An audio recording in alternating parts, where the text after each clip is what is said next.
Muy buenas noches a todos y a todas. Para mí es un gran gusto poder compartir con ustedes este ratito que vamos a conocer un poquito más de don Ramón Ibarra González, el padre de las obras de la cruz, y por lo tanto un referente para todos los que queremos vivir la espiritualidad de la cruz.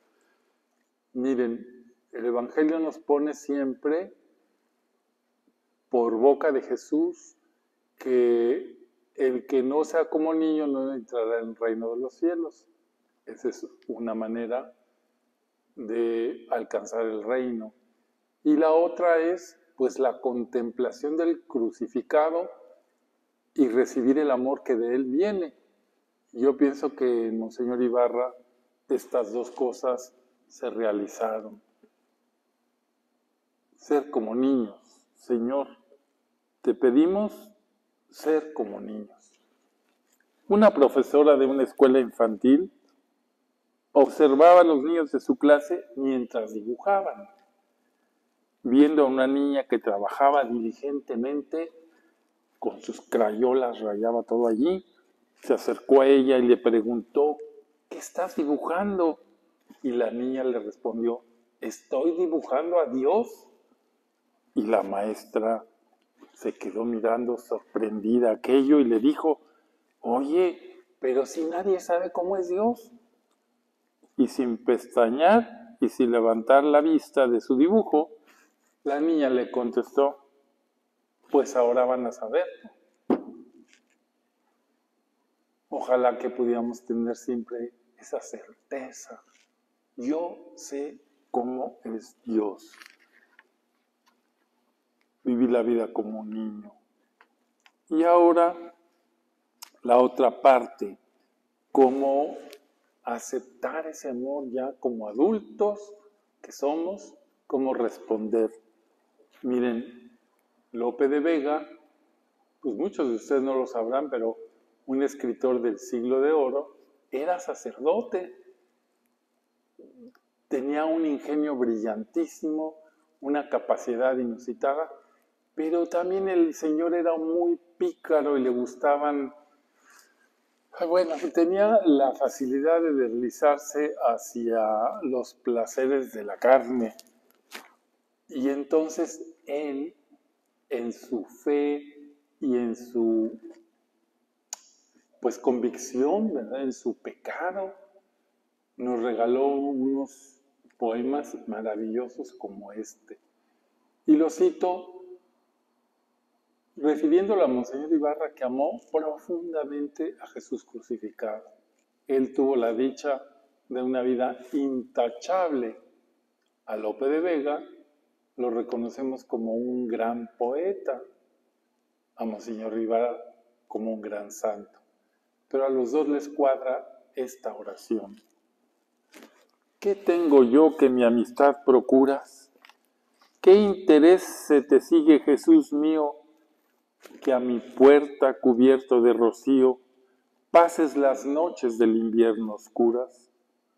Oh, cuánto fueron mis entrañas duras, pues no te abrí. Qué extraño desvarío si de mi ingratitud el hielo frío secó las llagas de tus plantas puras. Cuántas veces el ángel me decía, alma, asómate ahora a la ventana, verás con cuánto amor llamar porfía y cuántas hermosura soberana. Mañana le abriremos, respondía, para lo mismo responder mañana. Señor Jesús, que el amor que tú nos tienes y que lo manifiestas siempre sea correspondido por el amor nuestro, que es pobre, precario, diminuto, pero al fin y al cabo es lo que podemos ofrecerte.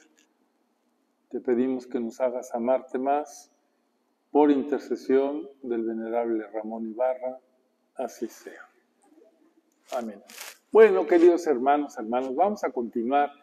Acuérdense que en la segunda sesión dejamos al joven sacerdote, Ramón Ibarra, que terminaba todos sus estudios brillantísimos en Roma y se regresaba a Puebla para ponerse a las órdenes de su obispo, el obispo Mora.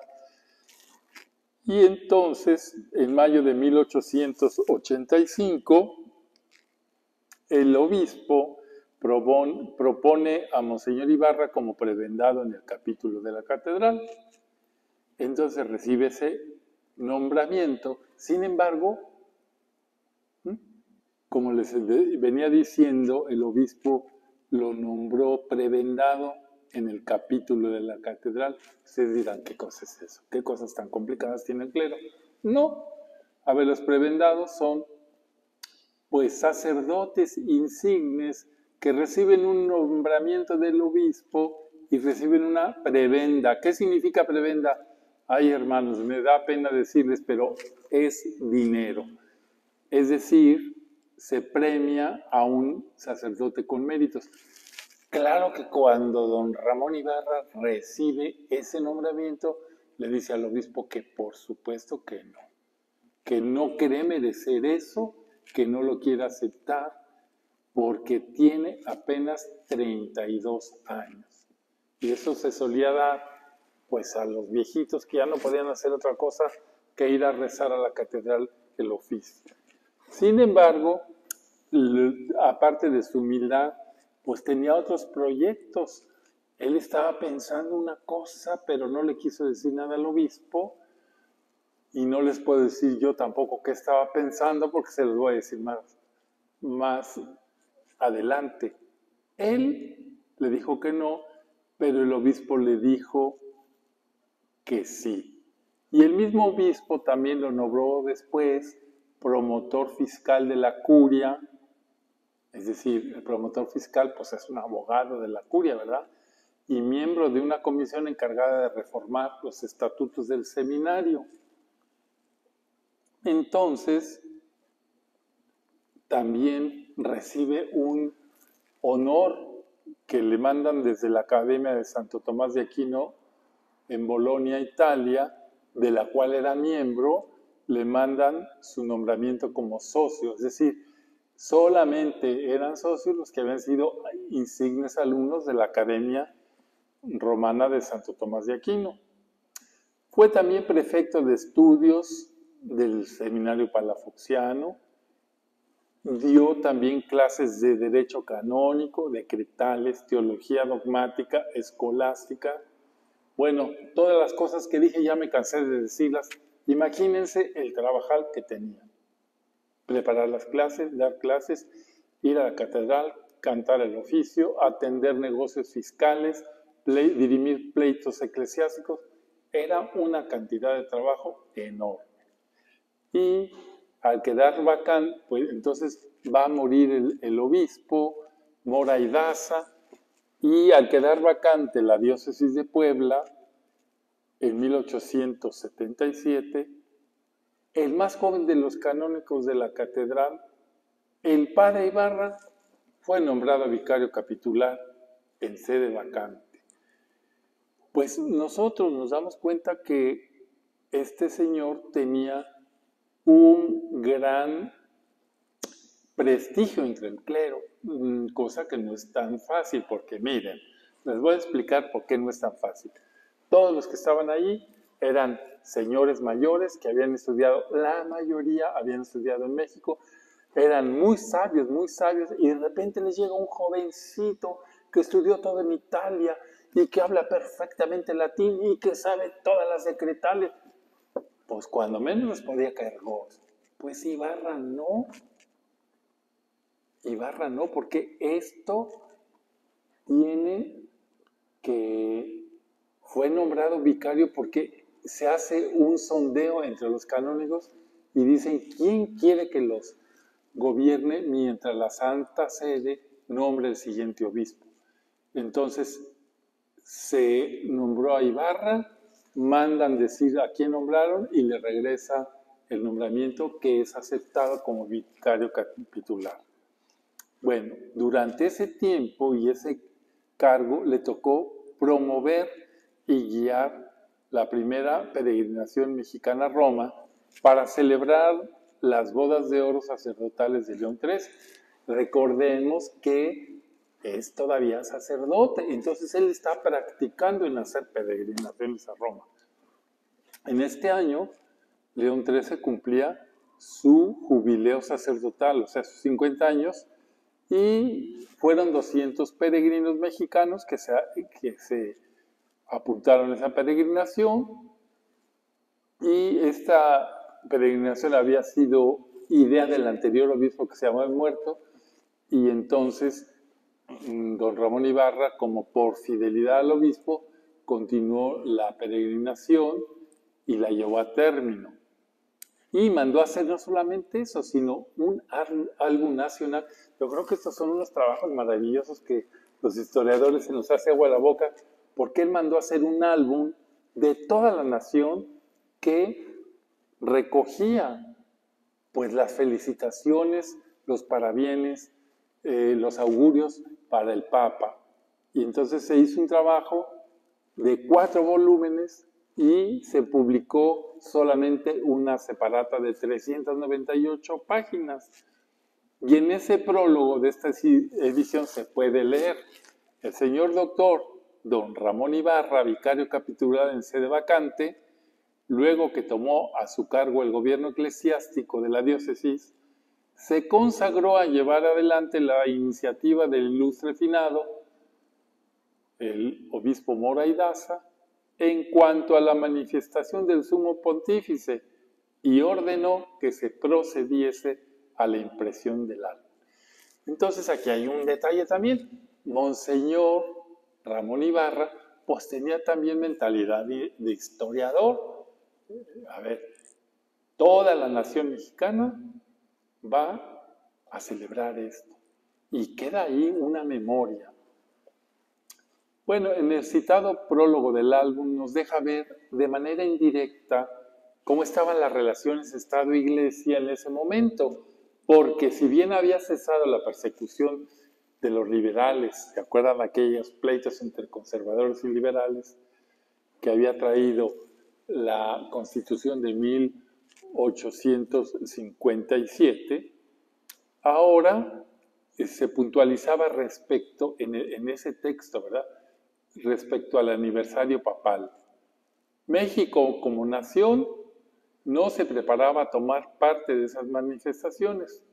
Nuestros gobiernos, llevando a la exageración el respeto a las instituciones públicas que establecieron el divorcio entre la Iglesia y el Estado, se abstuvieron de presentar su concurso a la celebración del jubileo, a pesar de tener a la vista el ejemplo contrario de soberanos y naciones protestantes y hasta infieles.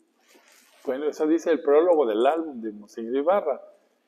Pero al menos no había trompadas ni balazos. El gobierno no participa, pero deja que hagan sus cosas. México continuó el aprendizaje de vivir su fe como algo ajeno a las leyes, algo semiclandestino, realidad que tuvo sus altas y sus bajas. En tiempos difíciles, persecución.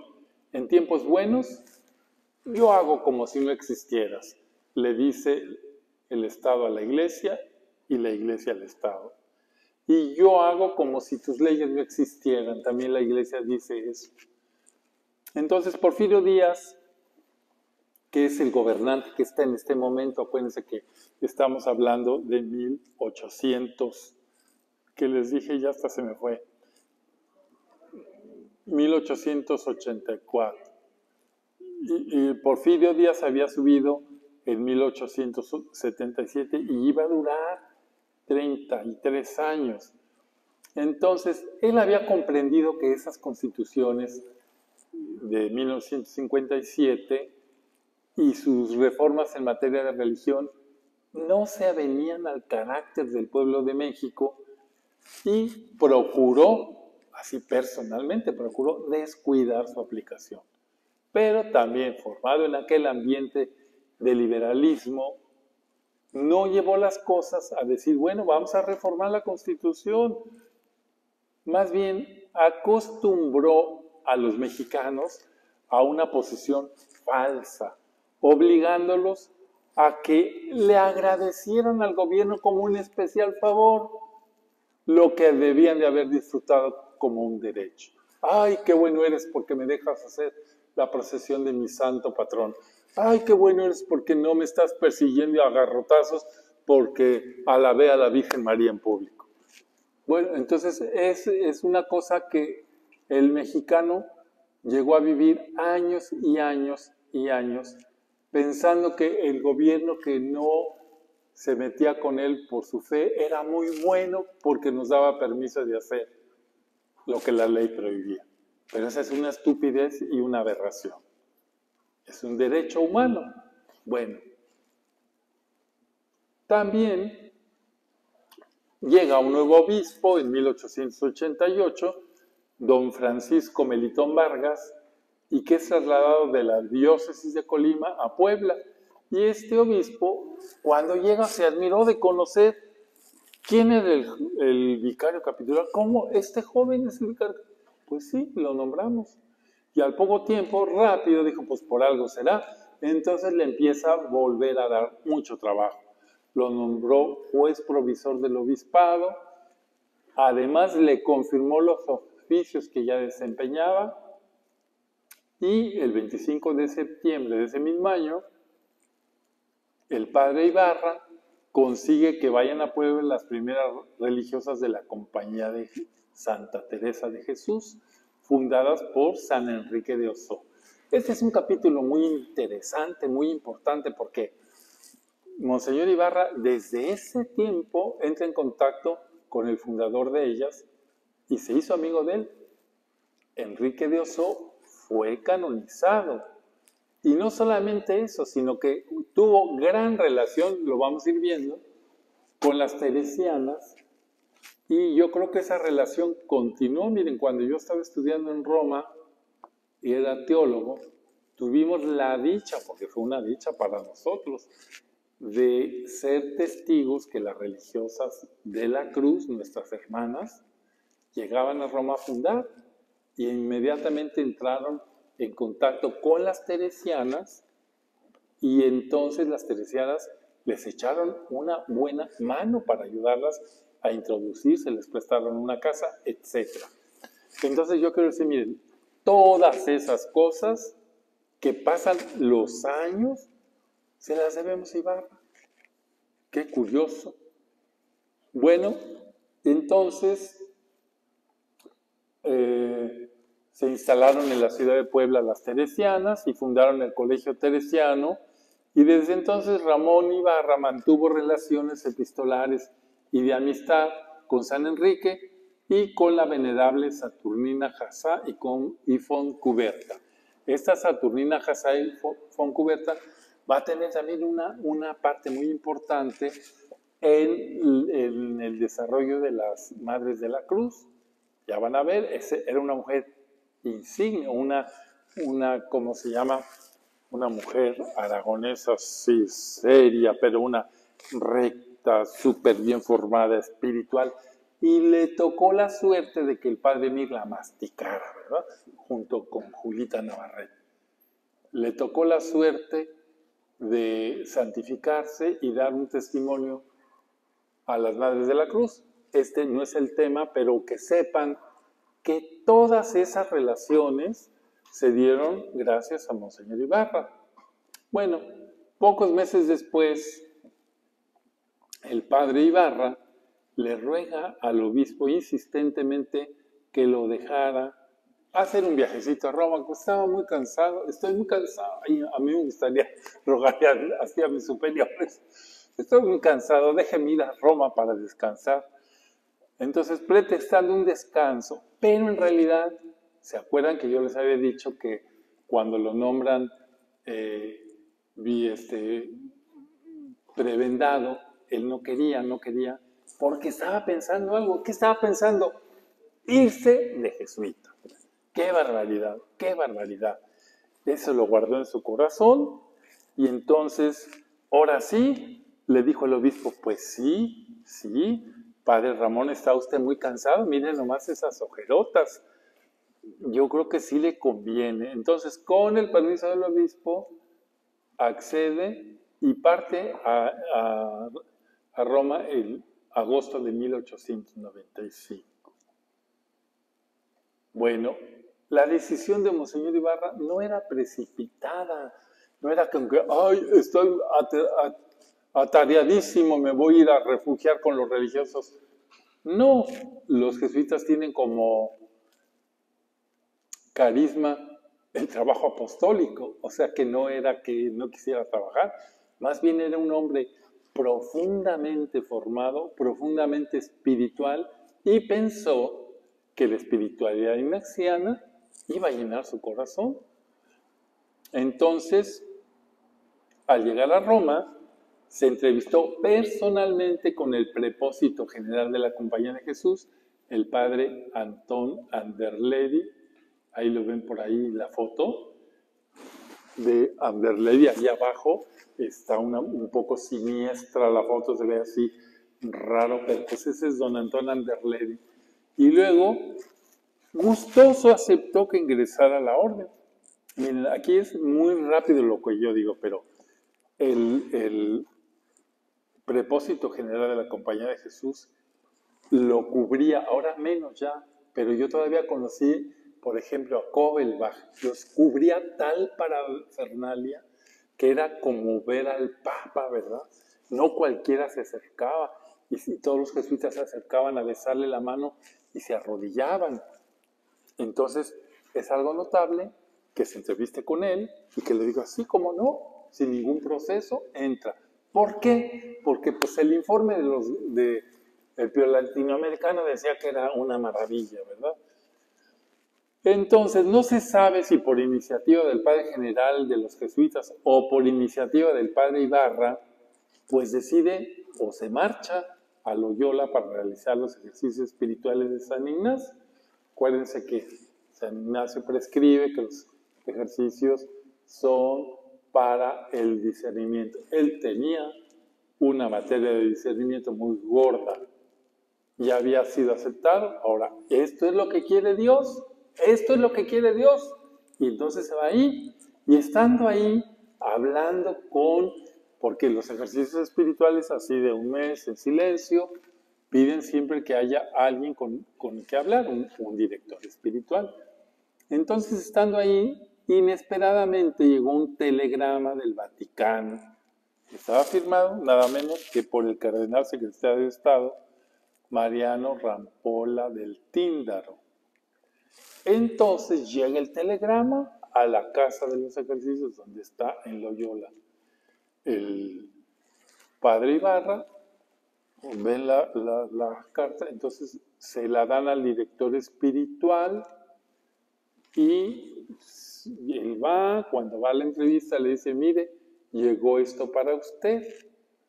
Entonces el padre Ibarra se sorprende totalmente porque en ese telegrama se le comunicaba que el Papa León XIII lo había elegido y designado como cuarto obispo de Chilapa. El padre, director de los ejercicios, cuando le da la noticia le dijo, hijo mío, más clara no puede ser la voluntad de Dios.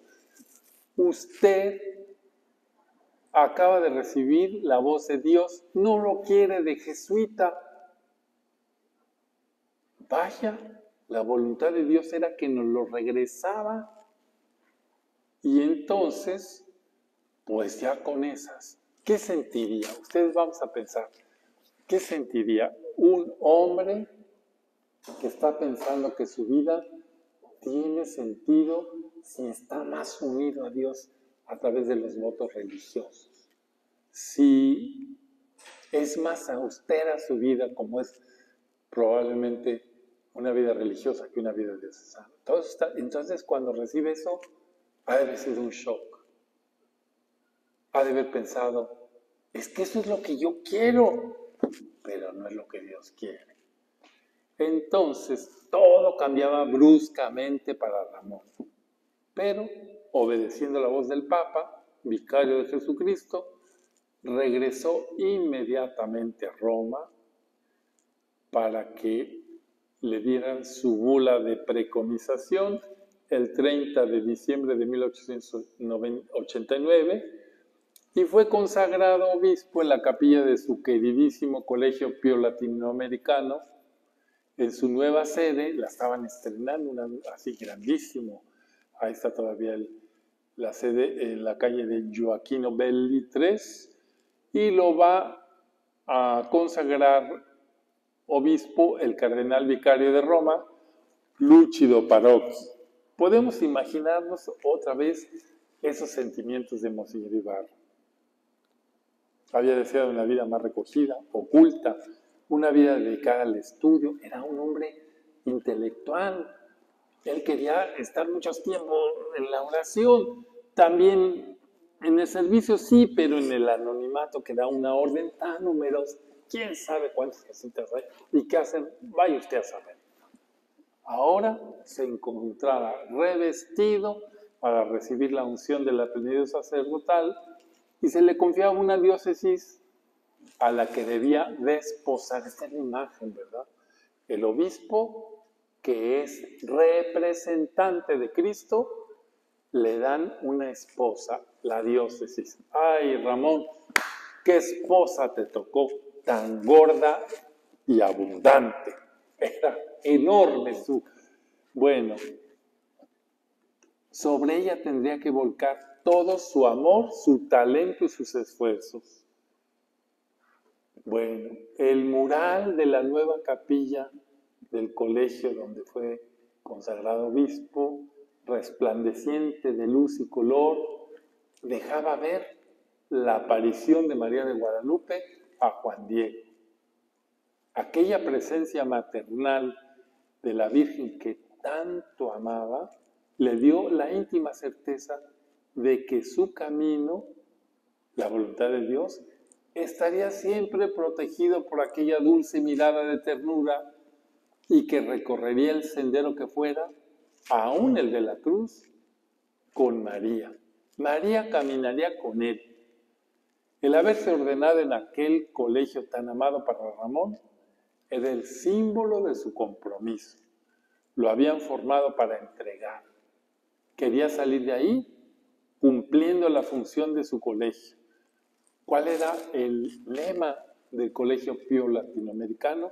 Dar pastores sabios y santos a la Iglesia de América Latina. En este Señor se cumple perfectamente el lema, la meta, el objetivo del colegio.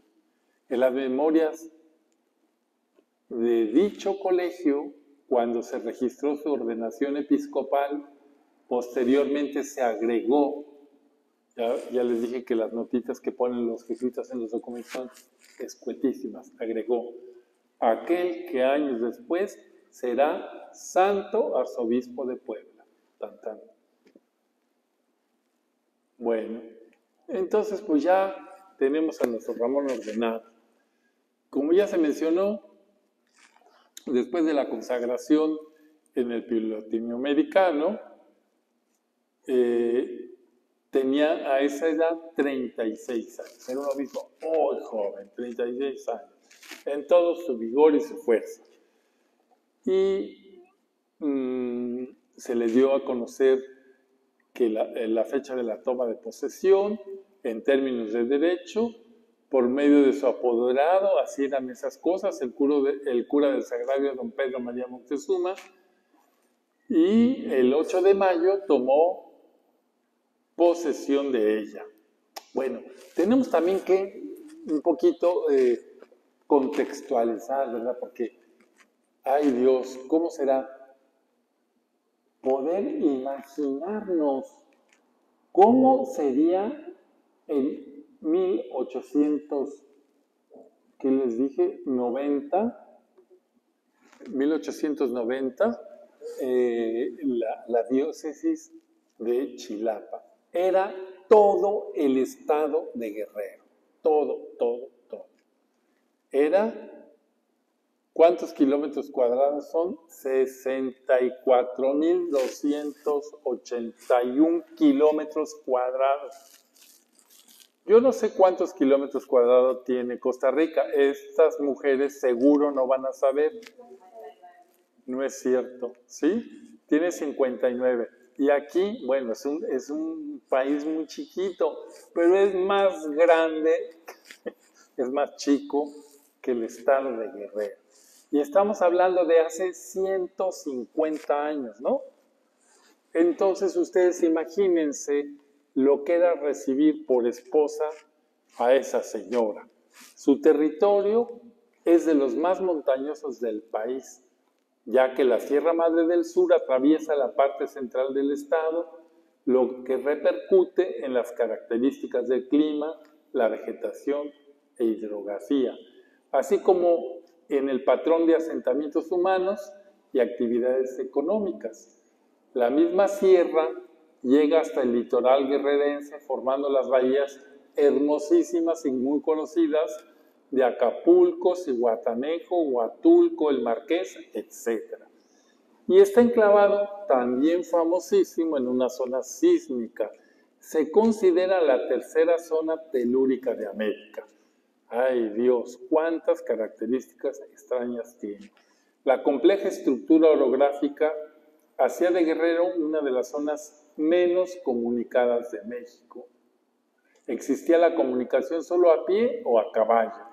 Hasta 1898 se introdujo el ferrocarril que unía una parte del norte de la diócesis con la capital del país. Había un total de 98 kilómetros de vías férreas en el estado de Guerrero, o sea, nada. Por lo tanto, la mayor parte del territorio permaneció aislado. Otra cosa, la hidrografía guerrerense es otra fuente de dificultades para las comunicaciones. Centenares de ríos, arroyos, barrancas atraviesan el territorio. El río Balsas, uno de los más caudalosos del país, hace su curso de oriente a poniente y luego de norte a sur, desembocando en el Océano Pacífico, en el límite con el estado de Michoacán. En cuanto a la población, se puede advertir que tanto la geomorfología como el clima, unidos al interés que desde la época colonial hubo por establecer solo una línea de contacto entre el interior del país y Acapulco, impidieron que Guerrero se poblara densamente. Es decir, Guerrero era, en términos pobres, era Acapulco. ¿Por qué Acapulco? ¿Porque había playas? No. Porque Acapulco era un pueblo que tenía, un puerto, que tenía, eso es muy interesante estudiarlo, tenía la posibilidad de, por las corrientes, el Océano Pacífico es inmenso, por las corrientes de ida y vuelta, hacer los viajes a Oriente. Por eso se estableció desde el tiempo de los españoles lo que se llamaba la nao china. Entonces, esa nao china viajaba de Acapulco por toda la corriente del océano, llegaba hasta las Islas Filipinas y después llegaba a Japón y a China.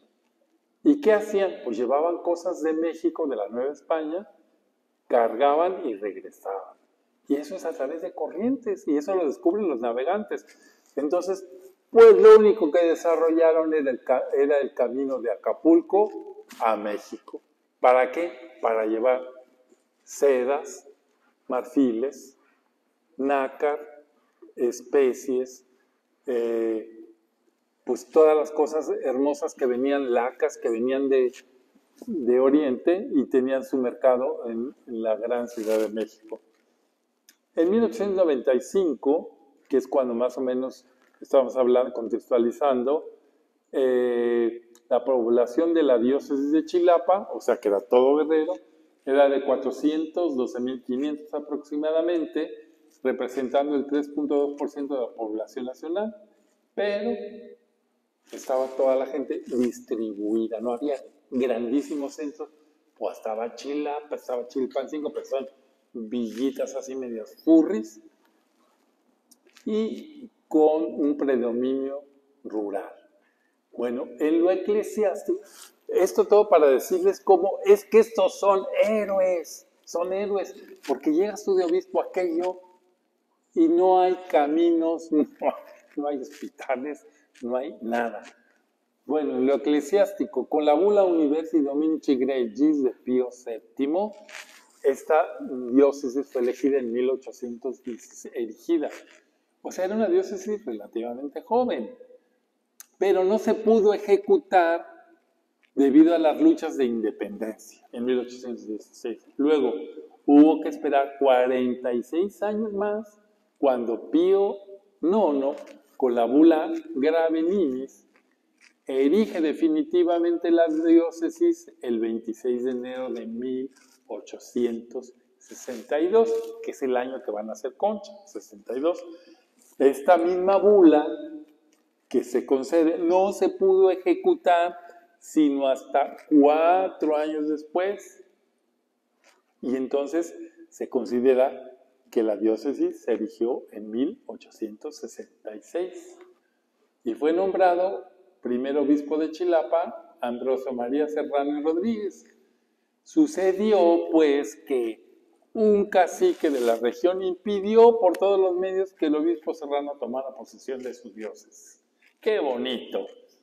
Y solo hasta el 1 de febrero de 1869, es decir, fíjense cuánto pasa, fue posible que tomara posesión en la catedral, que era una iglesita, una parroquia, porque el cacique había pasado a mejor vida. Esperemos que no tan mejor, pero había dejado de existir.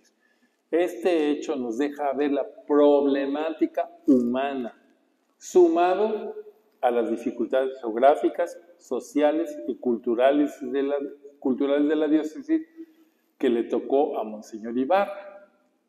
Bueno, entonces usted diga, esto le tocó. Menos mal que tenía 33 años. El estado de Guerrero era predominantemente rural, como ya lo dije. Sus principales poblaciones no rebasaban los 10,000 habitantes. Las ciudades más importantes eran Chilapa, donde estaba la sede de la diócesis, Teloloapan. Dice aquí una señora que le costó mucho trabajo esos nombres, tan fácil que es decir Teloloapan, Iguala, Acapulco, Tasco, Chilpancingo, Tixtla y Tlapa. En 1900 la población de la diócesis estaba compuesta en su mayoría de indígenas, algunos mestizos, pocos negros y algunos españoles. Bajo todo punto de vista, la diócesis era difícil de gobernar.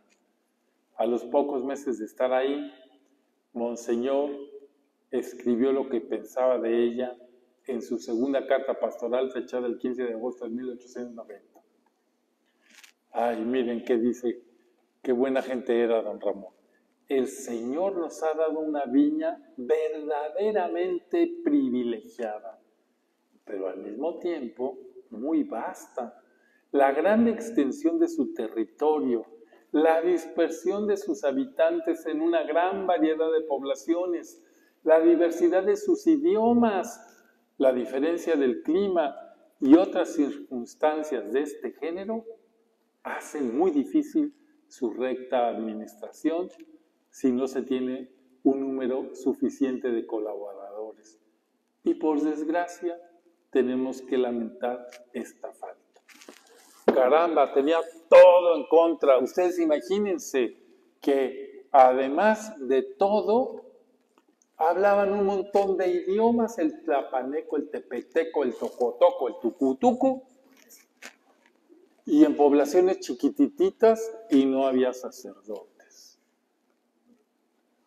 Bueno, vamos a ir viendo que otro problema que había en la diócesis es que en Guerrero uno de los mayores problemas era el analfabetismo, que todavía en 1940, fíjense, en 1940, el porcentaje de analfabetas era del 80%. 80%. En el tiempo de Monseñor Ibarra, casi del 95%. Entonces imagínense eso. La educación abarcaba solo los 6 años de la educación primaria y existían también lo que se llamaban las escuelas reales en las principales ciudades del estado. En las demás poblaciones había solo maestros o maestras, la mayoría, que la señorita Katy, que la señorita Cuca, que la señorita Chona, y eran mujeres que habían terminado la primaria y lo único que podían hacer es enseñar a los niños a leer, a escribir, a cantar, el catecismo y a sumar.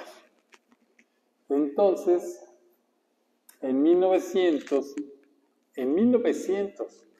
Guerrero solo contaba como centros superiores de estudio el Seminario Conciliar de Chilapa y el Colegio del Estado.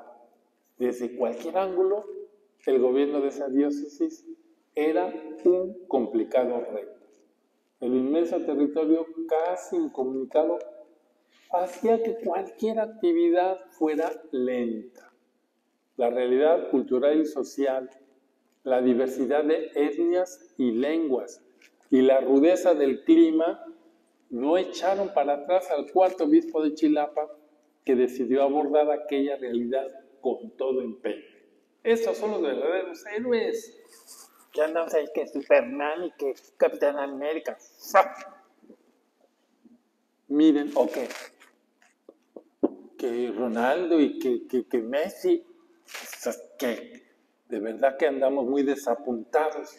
Bueno, les quiero decir que nosotros, los misioneros del Espíritu Santo, tuvimos 2 comunidades en Guerrero. Una en Tlapa, que era un lugar, y luego hubo un cambio hacia la montaña, que se llamaba, bueno, ahí ahorita me viene el nombre, y entonces en la alta montaña, que estaba absolutamente incomunicado. Y todavía ahí se habla el tlapaneco. Y todavía ahí, pues ellos tienen decían, la costumbre, y el sacerdote era un poco ahí como testigo de todo lo que hacían. Pero lo que quiero decir que en el siglo XXI, todavía aquello es casi inexpugnable. Entonces imagínense hace 150 años.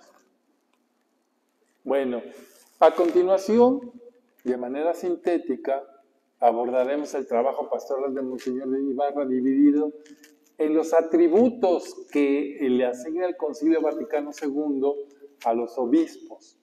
¿Cómo los considera? Los considera maestros de la verdad, que deben de ser o son maestros de la verdad, constructores de la unidad, pontífices y santificadores.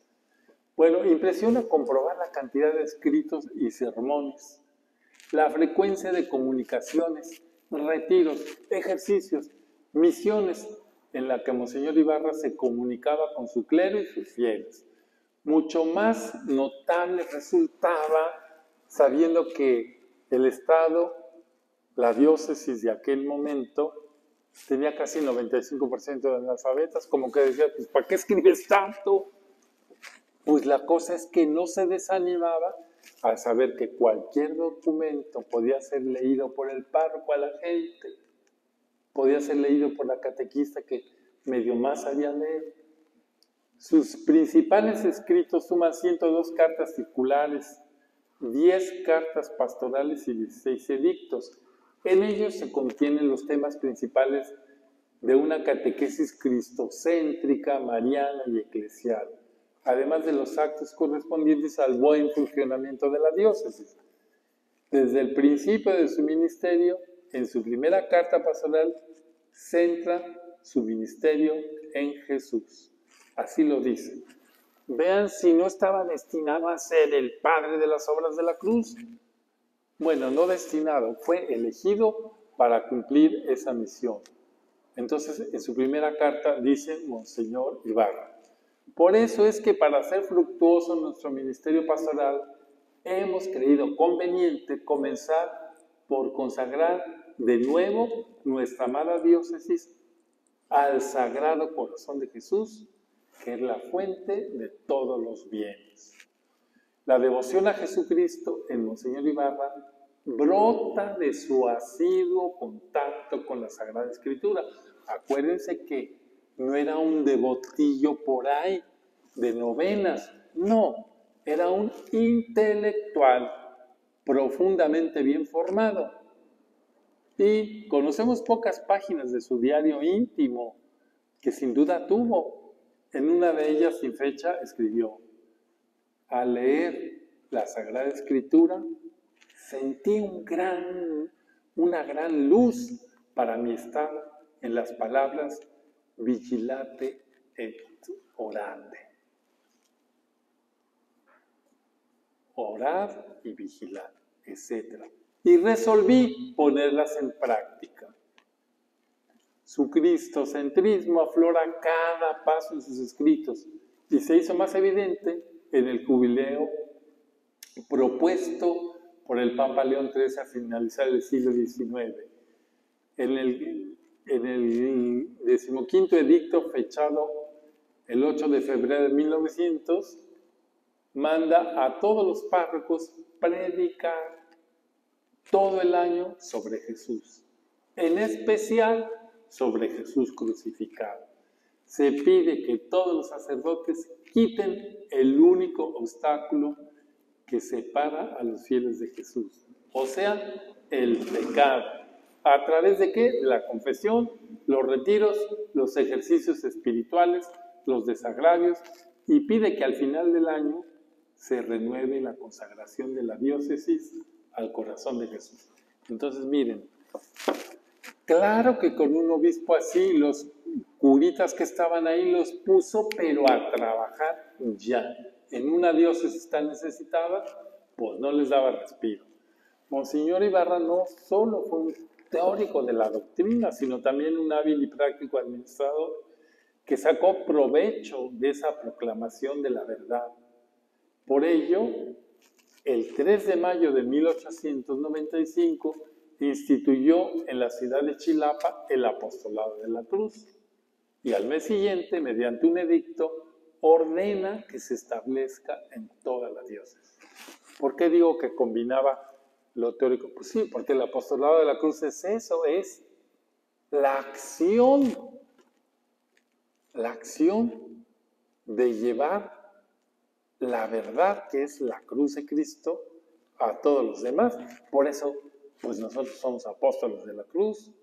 Con esta organización aprobada por León XIII en 1898, gracias a la intervención de Monseñor Ibarra, aseguraba que la verdad de Jesucristo tuviese unos cauces concretos en su organización diocesana.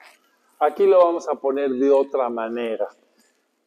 Y me adelanto a los temas, pero ¿cómo no iba a amar doña Concha Cabrera, Monseñor Ibarra, que ella le había entregado una semillita que apenas estaba brotando y que ya le había caído el chahuizcle con la intervención de nuestro querido amigo el Padre Mir, y se lo entrega a Ibarra y Ibarra lo hace florecer, lo cuida, lo inserta en la iglesia?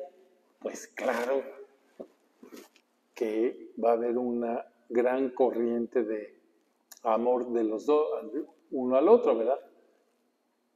Monseñor Ibarra procuró conocer el estado real de su diócesis respecto a la fe, a las enseñanzas de la doctrina y la catequesis, a la presencia de las distintas etnias y conocer si los párrocos hablaban las lenguas naturales o no, y si no, aprendan. Que usted no sabe tojolabal, no, eso es en Chiapas.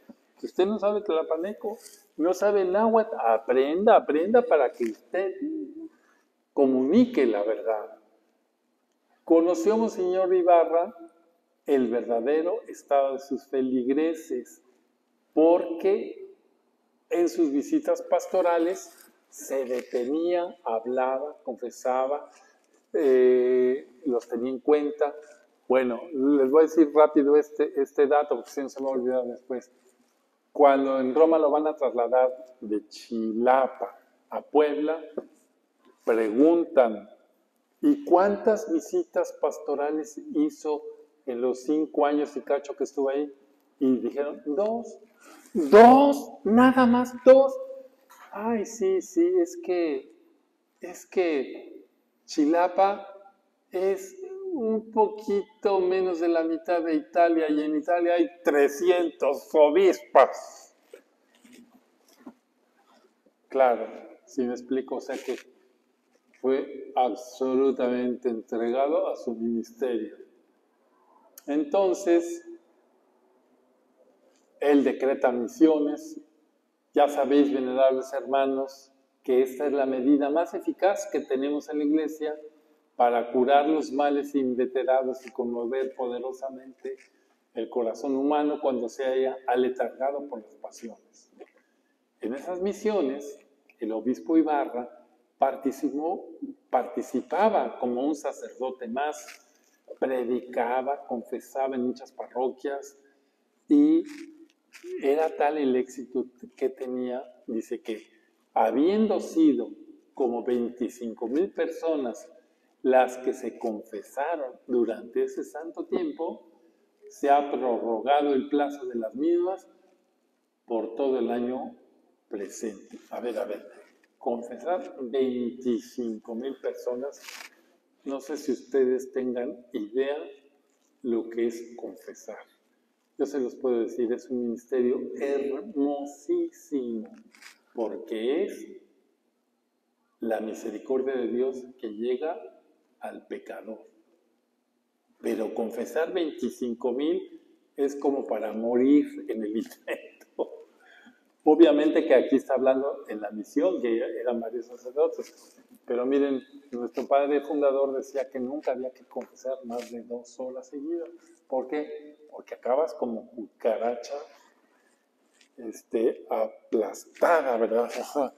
Bueno, lo que quiero decir es que él estaba entregado a su misión.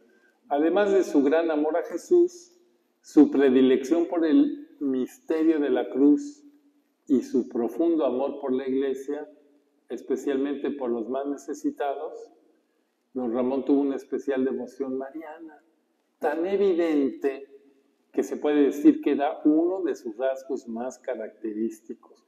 Y la forma concreta de su devoción era su amor a la Virgen de Guadalupe. En Puebla, cuando era sacerdote, promovió el mes guadalupano. Entonces, él funda eso que cada año, el día 12 de cada mes, para celebrar a la Virgen se celebraba una misa. Y siendo obispo de Chilapa, consagró su diócesis a la Virgen de Guadalupe.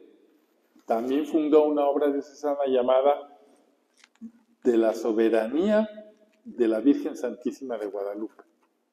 Y en su segundo sínodo diocesano la proclamaron soberana por 3 títulos: por la gracia, por la autoridad y por el amor. Bueno, cambió su escudo episcopal poniendo en él al centro la imagen de María de Guadalupe. Su amor a la Virgen mexicana lo explicaba de esta manera. Fíjense cómo lo explicaba él. La propagación del Evangelio en México y por lo mismo la difusión de la verdadera civilización no se hizo sino bajo la sombra de la Santísima Virgen de Guadalupe, a quien Dios nuestro Señor constituyó de un modo especialísimo apóstol de nuestra patria. Oye, a nosotros nos evangelizó la Virgen de Guadalupe, es nuestro apóstol y dispensadora de sus celestiales tesoros. Esta grande obra, que en otras partes ha costado para su establecimiento innumerables mártires, se realizó aquí sin derramamiento de sangre y de una manera tal que parece sentirse en toda ella el espíritu de dulzura de la Santísima Virgen que presidía a su ejecución. Muy a la verdad, mientras en los 9 años que procedieron a su maravillosa aparición, apenas se habían bautizado 800,000 indios. Bueno, aquí Monseñor Ibarra, muchos años antes, está tomando el argumento que después Michel Picard, en el siglo XX, en una tesis doctoral en la Sorbona, que se llama la conquista espiritual de México, llega a la misma conclusión. Ibarra ya lo había hecho muchos años antes. ¿Cuál es la conclusión? Esta que les estoy diciendo. Muy a la verdad, mientras en los 9 años que precedieron a su maravillosa aparición apenas se habían bautizado 800,000 indios, desde que se apareció al felicísimo indio Juan Diego y nos dejó como prenda de su amor su bellísima imagen, se ablandó de tal manera el corazón de los naturales que, como lo atestigua en su obra el padre Mendieta, eran tantos los que venían al bautismo que a los ministros que bautizaban muchas veces acontecía bautizar en un día 4, 5 o 6,000 adultos y niños.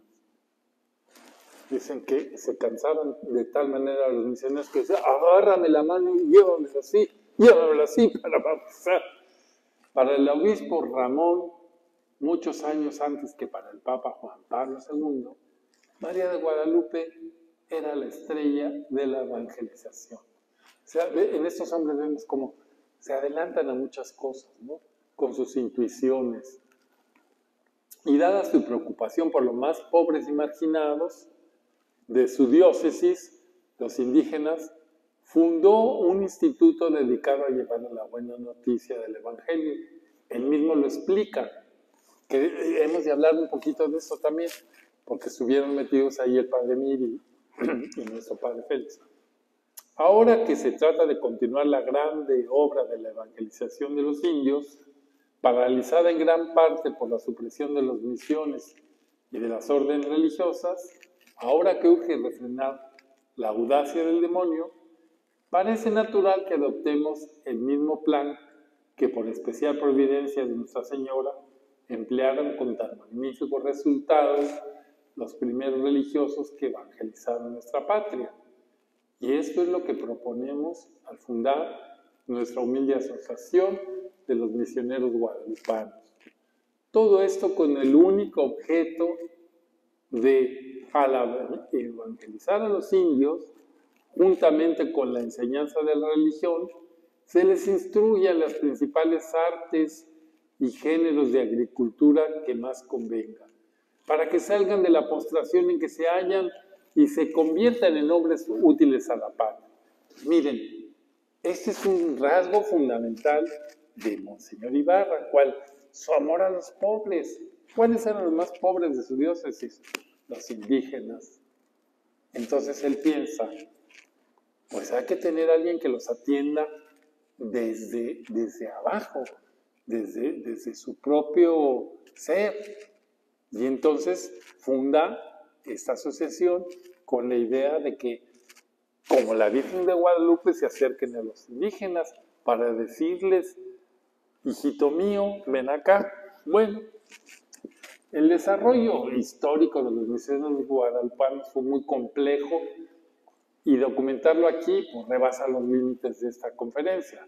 Brevemente diremos que se fundaron en Chilapa, de ahí pasaron a la Ciudad de México, y en el viaje que Monseñor Ibarra hizo a Roma en 1897, solicitó al padre general de los jesuitas que le prestara al padre Alberto Cuscoy Mir para formar a los guadalupanos. Le fue concedido por 5 años. Este es un capítulo interesantísimo. ¿Por qué? Pues porque allí aflora totalmente el carácter de Mir y también el carácter de Ibarra. Los dos eran gallos de pelea. Pero, desde luego que Monseñor Ibarra con una santidad tremenda y el otro padrecito, pues un poco voluntarioso, ¿verdad? Entonces, el año de 1903 o principios de 4, Monseñor Ibarra le pide al padre, fíjense, está en su primera etapa el padre Félix, le pide al padre Félix Ruye que escribiera las constituciones de los misioneros guadalupanos para ayudar a formarlos. El padre Félix pues, era un gran conocedor de la vida religiosa. A Ibarra no se la pidió. Y entonces,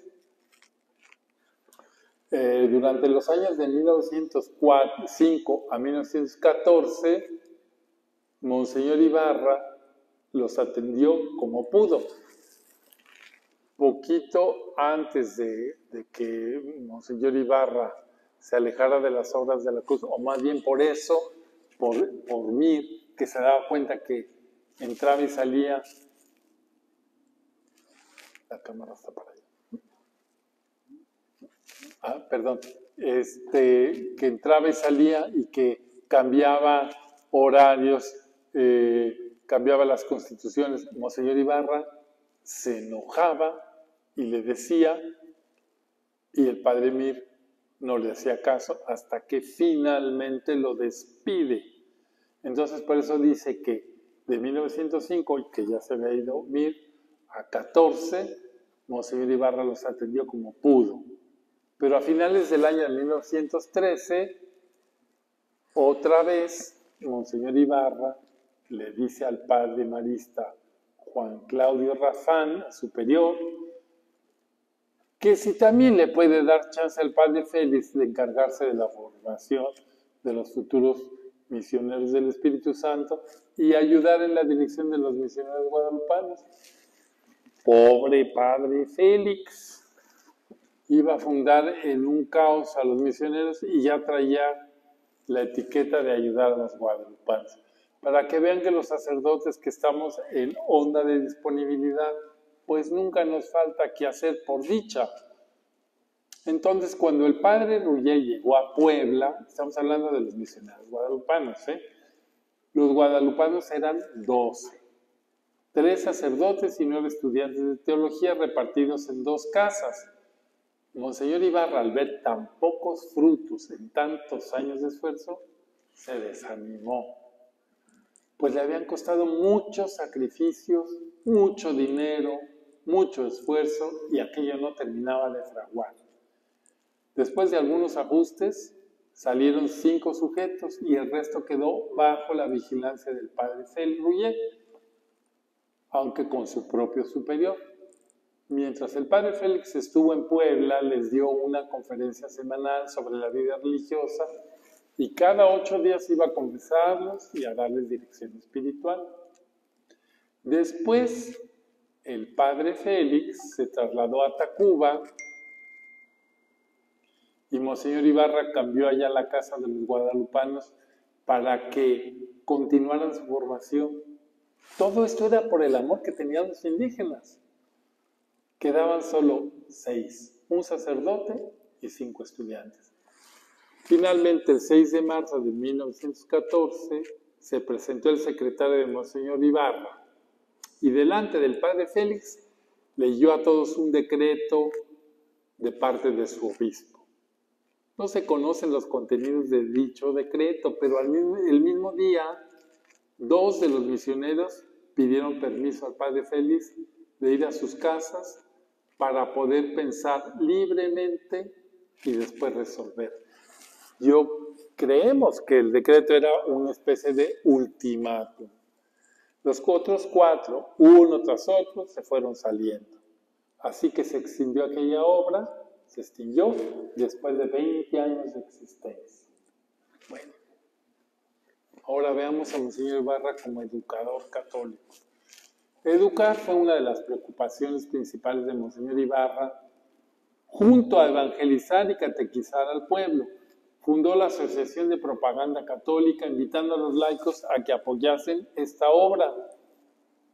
También fundó el Colegio del Sagrado Corazón de Jesús para niños y jóvenes, levantando sus instalaciones desde los cimientos. Y lo encomienda a un presbítero llamado José Solorio,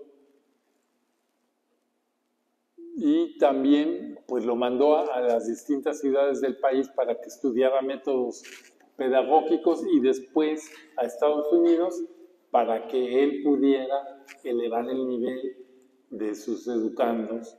Además estableció un colegio para niños pobres que puso bajo la protección de la Virgen de Guadalupe.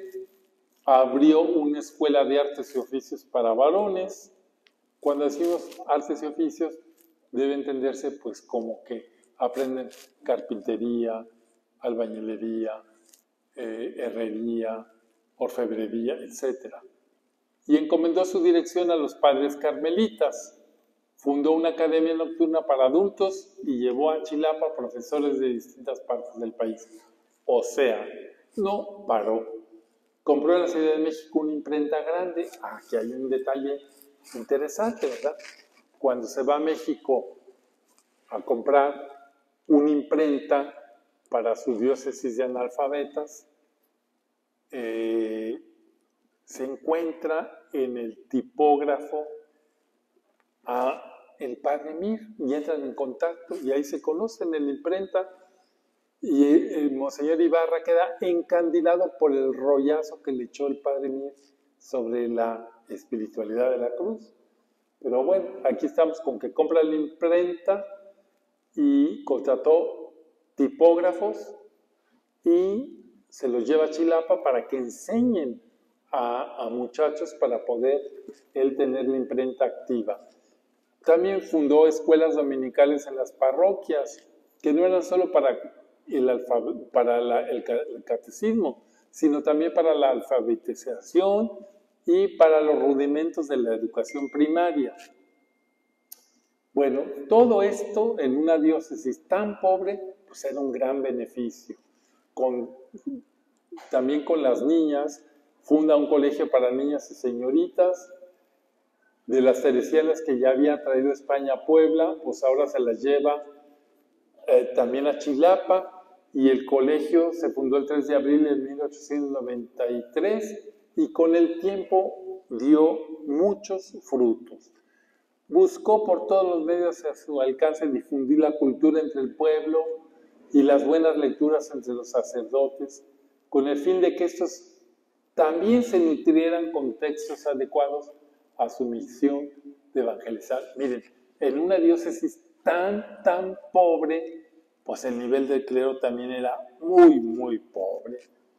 Y entonces se dedica también a vigilar, en ese sentido de lo que significa obispo, quiere decir vigilante, a sus párrocos.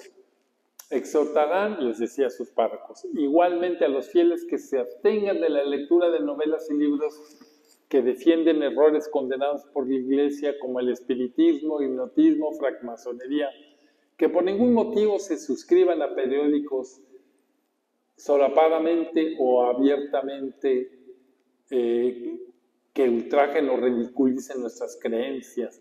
Bueno, claro, es un estilo, ¿verdad? Que es lo que llamamos un estilo apologético de defensa, pero la verdad es que a mí me gusta que al pan se le diga pan y al vino vino.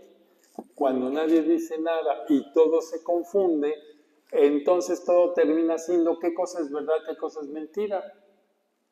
Y no, Monseñor Ibarra era claro. Por favor, absténganse de asistir a reuniones, cualquiera que sea su carácter, en donde desgraciadamente se acostumbra a hablar contra la religión y sus ministros, y si por alguna causa se encontraran en ellas, luego que comiencen a inferirse esos ultrajes, se separen inmediatamente para protestar siquiera de ese modo en contra de semejantes injurias. Claro, sí, ¿a quién le gusta que hablen mal de su madre? A mí, no. Y Monseñor Ibarra invita a su clero a no sumarse con esa gente chabacana que con cualquier cosa insulta a la Iglesia, a los sacerdotes, al Papa, etc. Pero también fue un gran constructor de la unidad. Cuando Monseñor Ibarra llegó a Chilapa tenía el brío de sus 36 años, pero también tenía una salud precaria. Y por lo mismo se hizo ayudar por sacerdotes competentes y de vida intachable para organizar su pastoral diocesano. Organizó lo mejor que pudo, dada la escasez de clero, su cabildo, y también procuró que hubiese todos los servicios necesarios. Miren, en México, en ese tiempo, no había sínodos, ni siquiera se sabía qué. Bueno, había habido el sínodo mexicano en el tiempo de la Nueva España, pero en esos tiempos no había sínodos. Y entonces él como puntero en la Iglesia mexicana de ese tiempo, plantea, convoca y lleva a cabo 3 sínodos que se contemplan históricamente desde el renacer nacional y latinoamericano que invadió toda la Iglesia hispanoamericana. Después culminará con el Concilio Plenario de América Latina. O sea, en ese sentido, Monseñor Ibarra se plantea, ¿y por qué no hacemos un sínodo? ¿Y por qué no lo llevamos a cabo? Nadie en México lo hacía, fue el primero. Y en una diócesis por allá, furris, como era Chilapa. Cuando yo les pregunto, ¿qué cosa es un sínodo? Ahora está muy de moda que sinodal.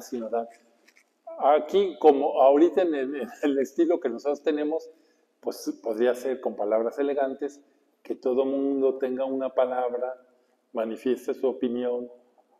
Pero aquí hablamos de sínodo eclesiástico, pues era solamente para los sacerdotes y se llevaba a cabo, no conocemos los motivos por los que Monseñor Ibarra, siendo un pastor de tiempo completo y preparadísimo, no acude al Concilio Plenario de América Latina. Quizá pensó que como ya iban 13 obispos de México, que fue la nación que más obispos envió al Concilio Plenario de América Latina en 1899, pues a lo mejor pensó, pero era el más docto en latín, el más docto en cánones, y no fue. ¿Por qué no fue? Porque estaba en Chilapa muy apurado. En cuanto a los sínodos de Chilapa convocados por Ibarra, pues se desarrollan. Aquí yo no les voy a decir más, pero ¿qué cosa toca un sínodo? Pues toca las cosas concernientes a la fe, la religión, las costumbres, el clero, los jóvenes, la vida espiritual, la actitud que debe uno tener ante el gobierno, etc. Y entonces el sínodo es una manera de recoger todo lo que hay, organizarlo y legislar para una correcta administración de la diócesis. Luego, otro instrumento de los obispos, que ya mencioné rápido, son las visitas pastorales. Es uno de los capítulos más ricos de la pastoral de Monseñor Ibarra, porque se ha hablado ya de las dificultades que limitaban su desarrollo. Dicen los biógrafos que Monseñor Ibarra era edificante en aquellas visitas pastorales, porque imagínense que con esa geografía, ahí van un pedacito a caballo, otro pedacito andando, otra vez la mula, bueno, ya llegan 3 días de camino, unas lluvias espantosas, unos chaparrones, luego una sequía, un solazo, bueno. Y cuando llegan a las visitas pastorales son recibidos con gran alegría por la gente, salen con arcos de flores, con música a recibir al obispo. El obispo lo único que quiere, yo creo que es un catre para descansar. Sin embargo, en esas visitas, predicar varias veces al día, dar catecismo, atendiendo con amor a los sacerdotes, párrocos que visita, a los fieles, y de estos especialmente a los pobres y a los indígenas. Aunque fuese acompañado de varios sacerdotes, él era el primero en posicionarse del confesionario sin dejarlo. Un testigo presencial refiere que en un pueblo llamado Coatepec Costales, para que se aprendan qué bonitos nombres, en cierta ocasión estuvo confesando de aurora a aurora, caldeándose los ojos con pimientos para no dormirse. Ustedes se imaginan eso de aurora a aurora, con un pimiento aquí para no dormirme. Yo el otro día que estaba dando una dirección espiritual, por azares del destino, medio me quedé dormido. Se siente muy feo. Que me dijo la señora, padre, ya se durmió. Yo, ¿qué? Dije, tráigame un café. Entonces, imagínense eso. Además de la entrega del pastor, las actas de sus visitas narran con lujo de detalle el alborozo que suscitaba el encuentro del obispo con sus fieles. Aquellas comunidades aisladas se volcaban al recibir con fe sencilla al pastor que entraba a sus pueblos, como Cristo entró en Jerusalén. Dice un acta de esta visita: llegó su señoría ilustrísima a esta ciudad, que eran pueblillos ahí, Furris, el 6 del corriente, acompañado del señor cura de Jalapa, don Ambrosio Flores, de su secretario de visita, presbítero don Miguel Basurto, y de su familiar don Sidonio Rosendo.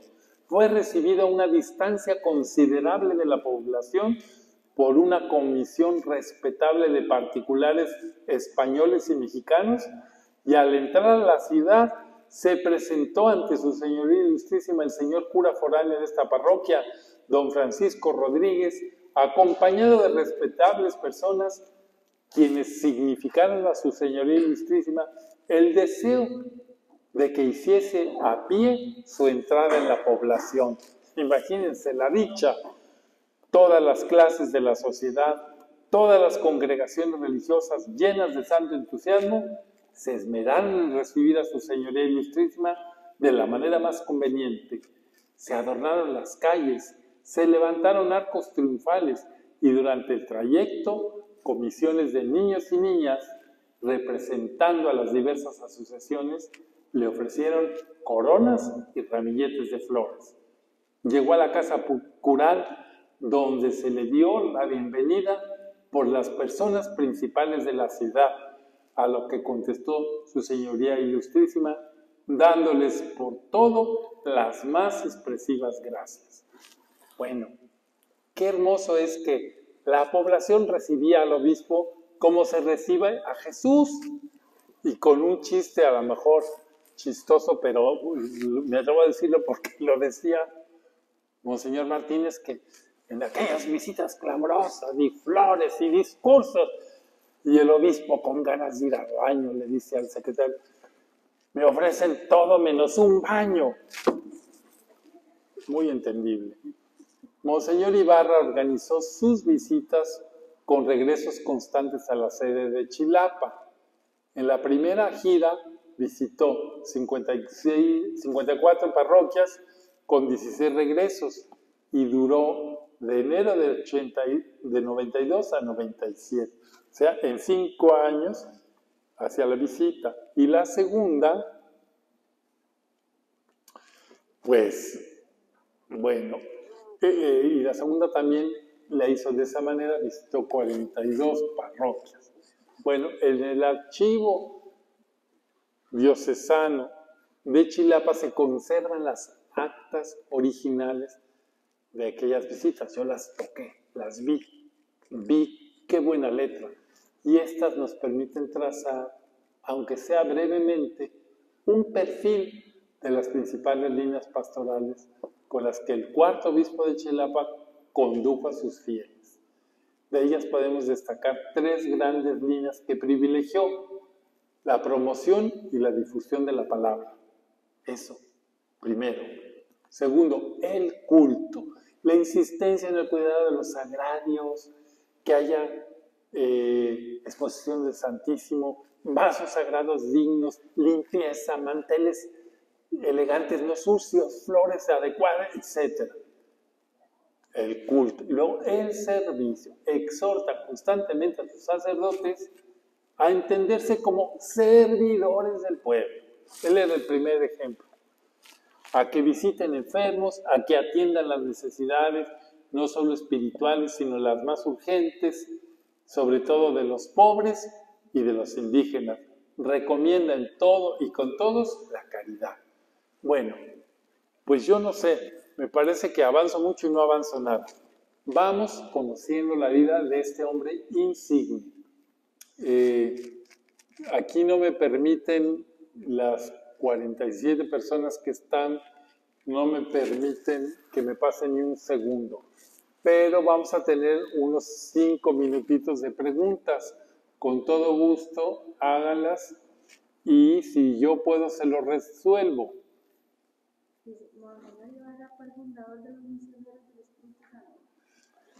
Bueno, la pregunta de si Monseñor Ibarra fue el fundador de los Misioneros del Espíritu Santo, Yo le diría a usted que sí, claro, canónicamente es el fundador. ¿Por qué?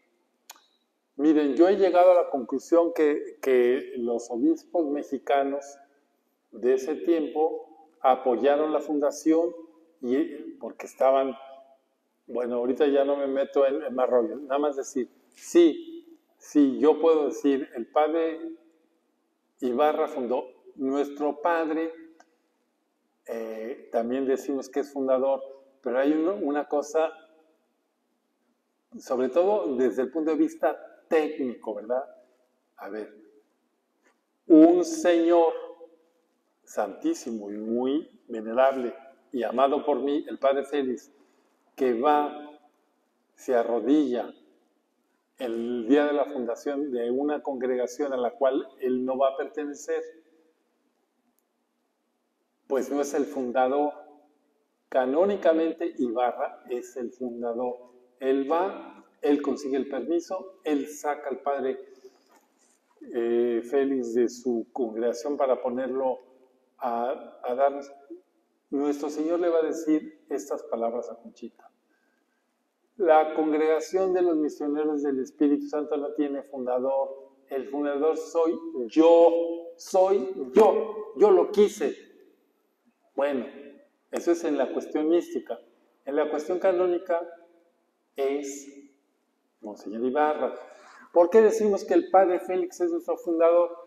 Pues porque Jesús le insistió a Conchita que él era el molde, el primero, que en realidad el primer misionero del Espíritu Santo, como iremos viendo, es Monseñor Ibarra.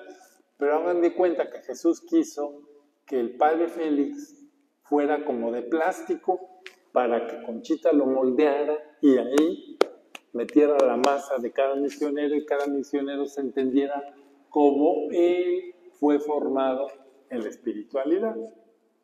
Pero canónicamente nosotros podemos decir, Monseñor Ibarra nos fundó.